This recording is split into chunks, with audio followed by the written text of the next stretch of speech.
తెలుగుదేశం నాయకులు మద్యం తయారీ ఒక కుటీర పరిశ్రమలాగా తయారు చేసి చిన్న చిన్న యూనిట్లు పెట్టి స్పిరిట్ తీసుకొచ్చి ఈ రోజు నకిలీ మద్యం తయారు చేసి అనేక జిల్లాల్లో చేస్తా ఉన్నారు. మీడియాలోనే చూడడం జరిగింది, ఏలూరు జిల్లాలో చూడడం జరిగింది, అనకాపల్లిలో చూడడం జరిగింది, విజయవాడలో భారీగా నకిలీ మద్యం డంపులు స్వాధీనం చేసుకోవడం చూసాము. అదే విధంగా నా నియోజకవర్గంలో మా తంబలపల్లి అసెంబ్లీ పరిధిలో ఒక చిన్న తరహా ఫ్యాక్టరీనే పెట్టడం తెలుగుదేశం నాయకులు ఒక ఫ్యాక్టరీనే చిన్న ఫ్యాక్టరీ పెట్టి అందులో నకిలీ మద్యం తయారు చేస్తూ దొరకడం అందరూ కూడా చూశారు. దాదాపు గత కొన్ని రోజులుగా తెలుగుదేశం నాయకులకి అసలు దాని గురించి ఏం మాట్లాడాలనే కూడా అర్థం కాని పరిస్థితి అందరు కూడా చూస్తున్నాము. జవాబు చెప్పేది పోయి మళ్ళీ కూడా ఎవరైతే తెలుగుదేశంలో పోటీ చేశారో, ఎవరైతే తంబలపల్లి నియోజకవర్గంలో తెలుగుదేశం ఎమ్మెల్యే అభ్యర్థిగా పోటీ చేశాడో ఆయనే ఈ రోజు పట్టుబడ్డం జరిగింది, జయచంద్రారెడ్డి అని చెప్పి. ఇమీడియట్ గా వాళ్ళ తప్పులన్నీ కూడా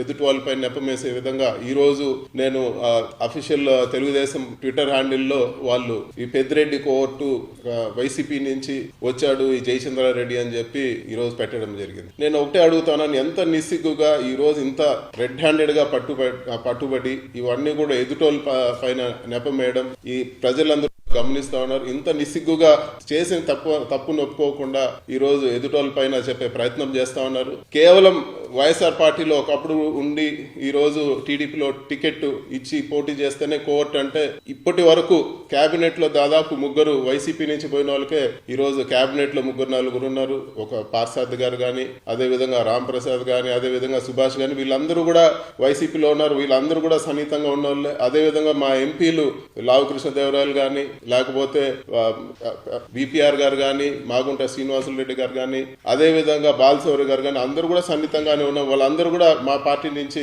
తెలుగుదేశం పార్టీలో చేరడం జరిగింది. మరి వీళ్ళందరూ కూడా కోవట్లా అని చెప్పి కూడా నేను అడుగుతా ఉన్నాను. ఇవన్నీ కూడా ప్రజలు గమనిస్తా ఉన్నారు. ప్రజలకు మీరు జవాబు చెప్పాల్సిన అవసరం ఉంది. ఇవన్నీ కూడా వీటన్నిటిని కూడా క్షుణ్ణంగా దర్యాప్తు చేయాలని చెప్పి కూడా మేము కోరుతా ఉన్నాము. ఇవన్నీ కూడా బయట రావాలి. ఒక ముల్కల్ చెరువులోనే లక్షల లీటర్లు అమ్మినట్లు ఇప్పటికే తేలుతా ఉంది. వీటన్నిటిని కూడా ఈ డబ్బులు ఎవరికి చేరాయి, ఇవన్నీ కూడా ఏంటి క్షుణ్ణంగా ఈ రోజు దర్యాప్తు చేయాలని చెప్పి కూడా మేము కోరుతా ఉన్నాము. ఇట్లాంటి ఎదుటోళ్ళ పైన నెపమేసే నీచపైన పొలిటికల్ టాక్టిక్స్ మాని ప్రజలకు ఇబ్బంది లేకుండా ప్రజలకు నిజాలు తేల్చాల్సిన అవసరం ఉందని చెప్పి కూడా నేను కోరుతా ఉన్నాను.